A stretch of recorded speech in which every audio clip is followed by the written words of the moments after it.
تنګی هرمز د نړۍ له هغو سمندري لارو څخه د چې نوم یې تل د نړیوال سیاست، انرژي او پوځي شخړو په خبرونو کې اوریدل کیږي. دا تنګی که څه هم له جغرافیایي پلوه ډیر پراخ نه دی، خو اقتصادي او ستراتیژیک اهمیت یې دومره لوی دی چې د نړۍ د انرژي اصلي رګ بلل کیږي.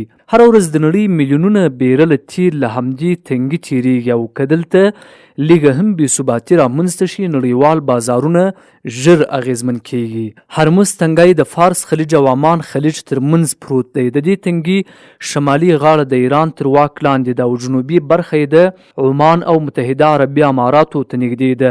د دې تنګي سور شاوخوا 30 څخه تر 33 کیلومتره پورې اټکل کیږي، خو د کښتیو د تګ راتګ ځانګړي نړیوالې لارې تر دې هم تنګې دي.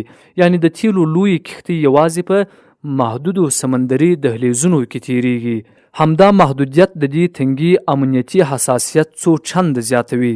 د انرژي نړیواله دروازه د هرمز تنګی د نړیوال اقتصاد لپاره حیاتي ارزښت لري. د نړۍ شاوخوا 15 برخه خام تیل هر ورځ له همدې لارې نړیوالو بازارونو ته رسیږي. د خلیج هیوادونه لکه سعودي عربستان، عراق، کویت، امارات او ایران خپل زیاتره صادرات له همدې مسیر څخه ترسره کوي. د مایع طبیعي ګاز LNG لوی صادرونکی هیواد قطر هم خپل ګاز د همدې تنګي له لارې صادروي. که دا لاره وتړل شي، د اسیا ستر اقتصادونه لکه چین، هند، جاپان او جنوبي کوریا به سخت اغیزمن شي، ځکه هغوی د انرژي لپاره پر خلیجي صادراتو ډیره تکیه لري. اقتصادي ارزښت یوازې د تیلو په شمیر نه اټکل کیږي، بلکې د دې لارې ثبات د نړیوالو اسعارو بازار، صنعتي تولید، ترانسپورت او حتی د خوراکي توکو بیې هم اغیزمنولای شي.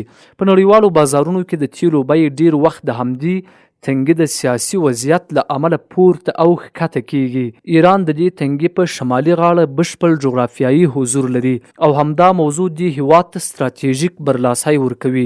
لومړی له اقتصادي پلوه ایران خپل د تیلو صادرات له همدې لارې کوي. که څه هم پر ایران نړیوال بندیزونه لګیدلي، خو بیا هم دا تنګی د دې هیواد لپاره د عوایدو مهمه دروازه ده. دوهم، له پوځي پلوه ایران د سمندري ځواک او توغندیو سیستمونه د همدې سیمې په شاوخوا کې ځای پر ځای کړي. دا کار د دې لپاره دی چې که اړتیا پیښه شي، د تنګي امنیتي وضعیت اغیزمن کړي. دریم، له سیاسي پلوه ایران ډیر ځله د نړیوال فشار پر مهال د هرمز د تنګي د تړلو ګواښ کړی دی، لکه څرنګه چې همدا تنګی تر 2 امره پورې تړل شوی دی. د نړیوال سیاست په ډګر کې د فشار د وسیلې په توګه کارول کیږي. د دې تنګي تړل کېدل به یوازې سیمه ییزه ستونزه نه وي، بلکې نړیوال اقتصادي بحران به رامنځته کړي. د تیلو بیې به ناڅاپه لوړې شي. د نړیوالو بازارونو لومړنی غبرګون به د خامو تیلو بیې لوړېدل وي. دا به د پټرولو، ډیزلو او برېښنا بیې هم لوړې کړي. نړیوال انفلاسیون کله چې انرژي ګرانه شي، د تولید او ترانسپورت لګښتونه لوړیږي. په پایله کې د خوراکي توکو او صنعتي توکو بیې هم زیاتیږي. اقتصادي رکود ستر صنعتي هیوادونه چې پر وارداتي انرژي متکي دي، ښایي د اقتصادي سستوالي سره مخ شي.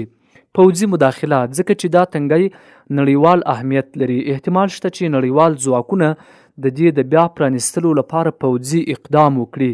دا به سیمه له لوی شخړې سره مخ کړي. هرمز تنګی د نړۍ د انرژي تر ټولو مهمه سمندري لاره ده. د دې جغرافیایي موقعیت، اقتصادي ارزښت او سیاسي حساسیت داسې دی چې هر ډول بې ثباتي پکې نړیوال اغیز لري. دا تنګی د منځني ختیځ د هیوادونو لپاره د عوایدو حیاتي سرچینه ده او د نړۍ د صنعتي اقتصاد لپاره د انرژي مهمه دروازه ګڼل کیږي. که څه هم د دې تړل کېدل ډیر خطرناک دي، د هرمز تنګی د نړۍ د انرژي تر ټولو مهمه سمندري لاره ده. کله ناکله پوښتنه راپورته کیږي چې که ایران دا تنګی وتړي، آیا ورته به کومه ګټه ولري؟ دا موضوع یوازې پوځي نه ده، بلکې سیاسي، اقتصادي او ستراتیژیک اړخونه هم لري. دلته به دا موضوع په تحلیلي او روان ډول وڅېړو. سیاسي او ستراتیژیک فشار. ایران تل هڅه کړې چې د نړیوالو بندیزونو او فشارونو په وړاندې ځواکمن پاتې شي، ځکه چې د نړۍ نږدې 15 برخه تیل له همدې لارې تیریږي.